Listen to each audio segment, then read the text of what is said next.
Hello, my name is Brittany Borowitz. I am a teacher at Alliance Media Arts and Entertainment Design High School in East Los Angeles. I teach 2 periods of environmental science to 12th grade students. I have a total of 59 students in my classrooms, 13 of which are designated as English language learners, 10 of which are IEP or SPED students. My school is made of 99% Hispanics in a very low-income neighborhood.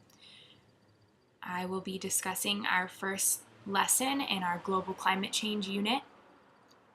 We just came off of a unit where we discussed the cycles of matter through the ecosystem, including nitrogen, phosphorus, sulfur, carbon, oxygen, and water.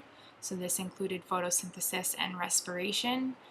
We also discussed positive and negative feedback loops and how they affect the cycles of matter.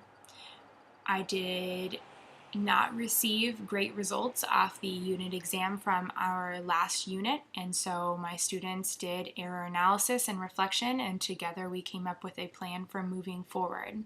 So as we begin today's lesson on global climate change, we will be attempting to move on with this plan and ensure that we have best practices in our classroom. Our lesson began today with a hook from the movie The Day After Tomorrow. It is an exaggerated environmental film focusing on the effects of global warming and climate change. My students watched this clip of a tidal wave flowing through New York City and some tornadoes hitting Los Angeles, their own city. Afterwards, they were supposed to record their feelings that were associated with the film in a box. They were to discuss how they felt or what they were thinking about if this actually occurred today in their own lives. After the movie, we then went into our IBE, Investigation Before Exploration, in which the students read an article about the Maldives, a group of low-lying islands.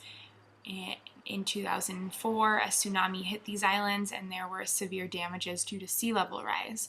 The students read the article. They responded to 5 comprehension questions related to the article, and then they were to write in a second box how they believed the article was connected to the movie, which was their hook. Once they had filled all this in, they were to discuss with a partner during a JTPS, and after the JTPS, we had a group share. Students again answered 5 questions, which were: where are the Maldives? What has happened to sea level during the last century? Why does this worry the residents and tourists of the Maldives? What happened to the Maldives during the tsunami that occurred on December 26, 2004? What is the relationship between the tsunami damage and global climate change? And predict 3 environmental effects of the sea level rising another 88 centimeters by the year 2100. This is an example of the worksheet that they filled out, and the boxes at the bottom that relate to the JTPS. Again, the standard addressed in this unit is a standard from an AP Environmental Science class, standard 7.B, that says students will be able to identify examples of greenhouse gases and their sources, as well as discuss the consequences of global warming and relevant laws attempting to reduce climate change. Today's specific learning targets are that students will be able to discuss the differences between weather and climate, and that students will begin to recognize the reasons for and consequences of global warming, which we will address further during the unit. After our IBE, we moved into a short interactive mini lecture in which I presented a series of PowerPoint slides.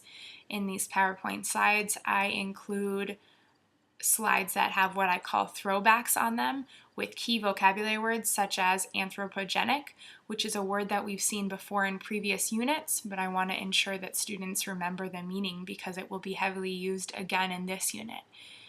This strategy is great for our English language learners in addition to our IEP students. They have the opportunity, using their graphic organizers, to write down the answers to these throwback questions. In addition, my students employ Cornell Notes while they are taking notes off PowerPoint slides. This is a great technique for studying purposes. It's also a school-wide policy, and it forces the students to try and think of questions based on the slides. Students in my classroom are slow copiers, so for my English language learners and IEP students, I always ensure that they have copies of the PowerPoint slides in addition to guided notes. The rest of my students give me a thumbs up or a thumbs down or a thumb sideways if they're ready to move on because they understand the content on the slide or they're done copying the information. After the PowerPoint presentation, I had students do their active practice, which was what I call an SQ3R. In this SQ3R, they are really improving on their literacy skills, which is a weakness at my school that has a lot of English language learners. In this SQ3R, it helps students kind of chunk and decode text, especially dense text that we need to cover. So they were going through the first section of chapter 14 on global climate change in their textbooks. The first part, S, stands for survey. They were to go through and answer a series of questions to survey the text. They made predictions about what they might already know and what they would expect based on the pictures and the headings seen in the text. The second part stands for question. They went through with all of the headings that were provided in the chapter, and they were required to turn those headings into questions using their question starters like what, who, when, how, etc., which is good practice according to Bloom's, that students are able to create their own questions and then answer them. So that became the second and third part of this activity. Is after they went through and created their own questions from the headings, they were asked to read the sections and then create their own answers or respond to their own created questions with answers based on the text. That section looked like this.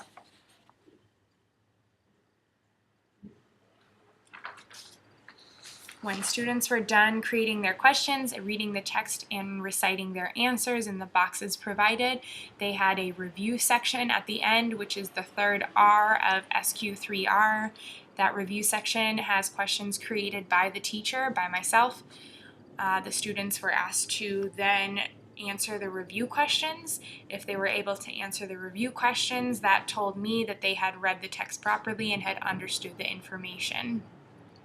The review questions were: describe how levels of greenhouse gases have changed in recent years and how this is affecting our climate.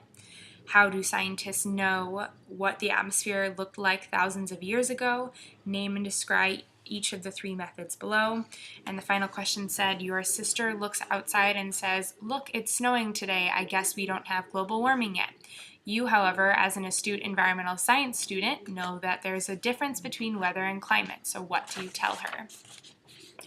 Again, these questions, like the last one, help students connect to real-life situations. If they have siblings, then they can comment on what they might actually say to them.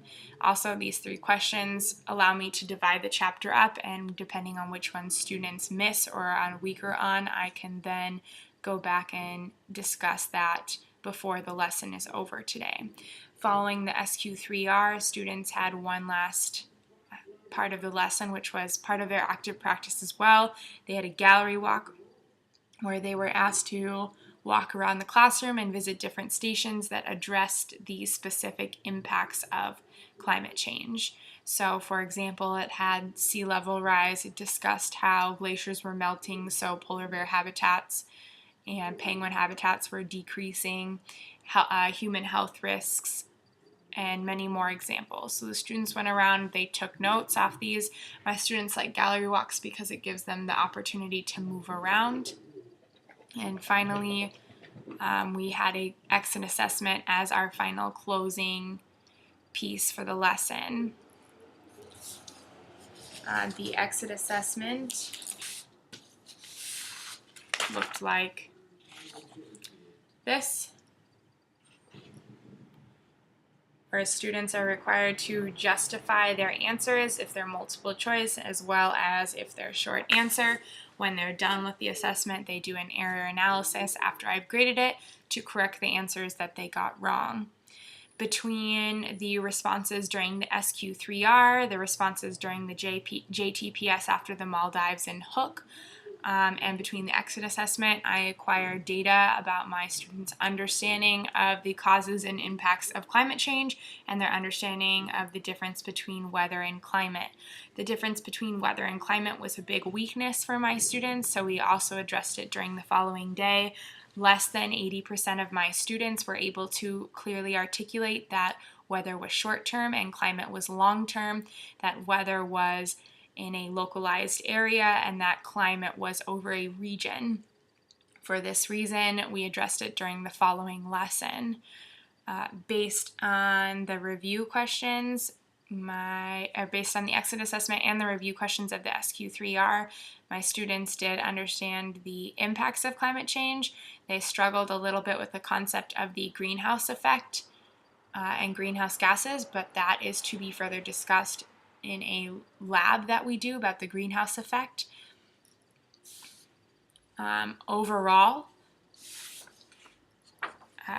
85% of my students got a 3 or a 4 on the exit quiz. So we were able to move on during the next during the next lesson to discuss the greenhouse effect. Some student work looks like this.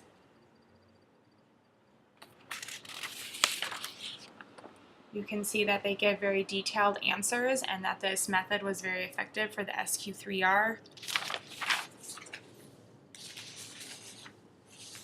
My students are very engaged so far in this climate change unit because some of them have children of their own and they understand, like the movie clip, The Day After Tomorrow, that we cannot just think about today or even tomorrow. We need to think about the day after tomorrow or the future in order to ensure success.